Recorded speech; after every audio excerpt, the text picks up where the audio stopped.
Hello. Today we're going to read from the book, Unlikely Heroes. We're going to start at the beginning. The first section is titled Superheroes, Spontaneous Acts of Bravery.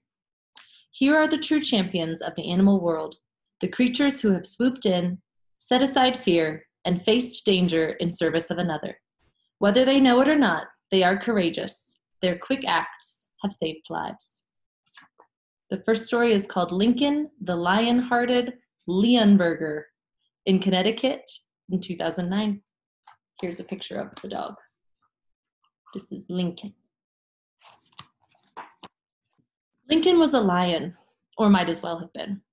The Leonberger, Lincoln's breed, is a proud giant among dogs, a king among canines.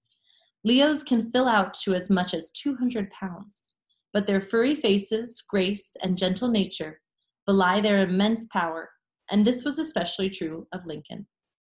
Though he reached 157 pounds, his sweet demeanor was even larger, as was his devotion to his owner, Vic Newman. My wife called him my Velcro dog, because he was always with me, stuck to my side, Vic says. Vic and his wife, Joan, of Devon, Connecticut, had 2 Leos before Lincoln arrived, but one had recently died. After 11 years as a part of a pair, Mia, the other, was heartbroken over the loss. She seemed to shrink in her sadness, her boisterousness crushed, and nothing the couple did eased her pain.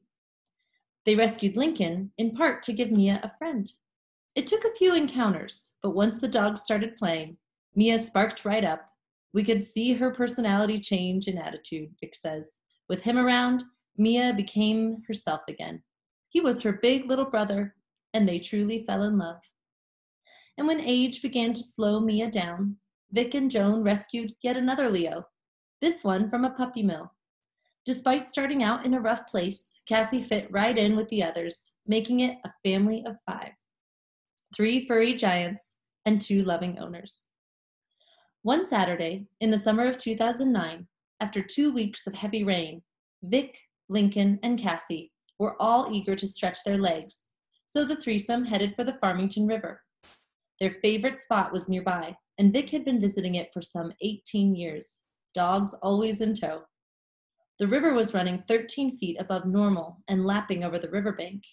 But Leonbergers are strong swimmers. They even have webbed feet. In Italy, they are used to rescue people at sea, lowered from helicopters into the water. So Vic wasn't worried about them going for a swim.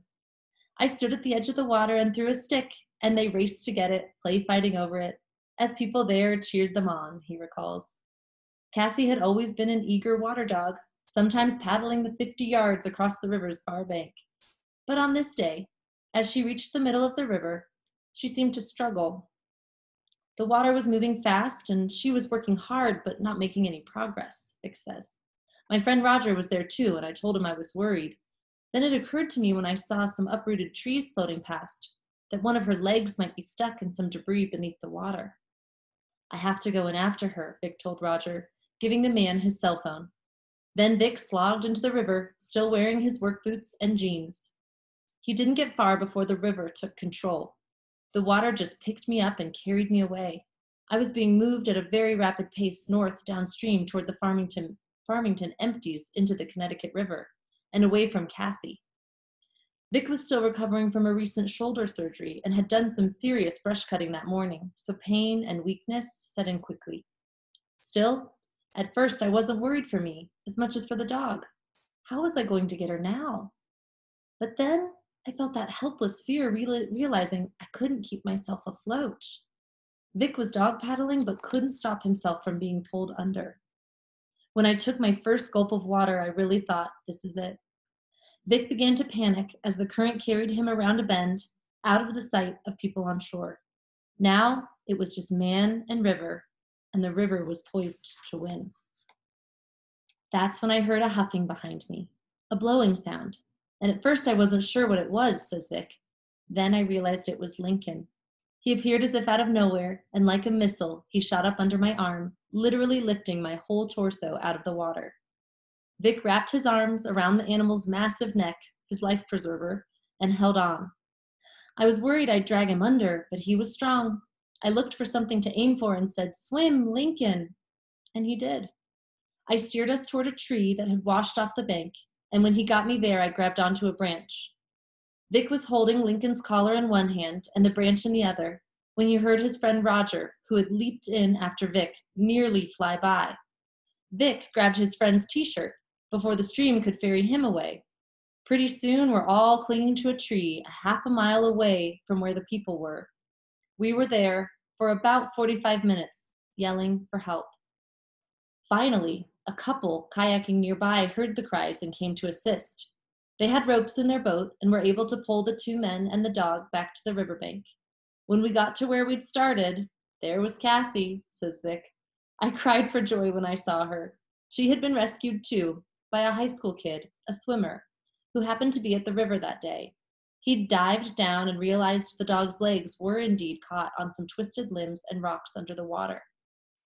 She was standing there looking at me as if to say, "Why did you go off swimming without me?" Vic recalls. Vic nearly collapsed in relief seeing Cassie's rapidly wagging tail. My emotions poured out of me. I offered the boy a reward for his selfless act of heroism, and the next school day called his school in a neighboring town to tell them all that he had done and what a fine thing he had done. Witnesses told Vic that as soon as he'd been swept off his feet, Lincoln jumped in to chase him. He may have been swimming behind me all along. Then when he saw things got really bad, he lifted me up. Vic wonders whether Lincoln was torn between whether to follow Vic or try to help his pal Cassie. But he came after me. He saved my life. The hero dog got plenty of attention once Vic's story got out. A media frenzy followed, including special awards and a segment in an Animal Planet film reenacting the event. And in 2011, after Lincoln passed away, letters and emails flooded in to honor him, with words that Vic continues to cherish. From these notes, Lincoln was a beautiful soul, a beautiful boy. In celebrating his life, we can all silently thank him for yours too. He was a force of nature, and his strong and gentle spirit will endure. And here's a picture of Lincoln the lifeguard on the riverbank. There's more stories in this book, so hopefully more to come. Thanks.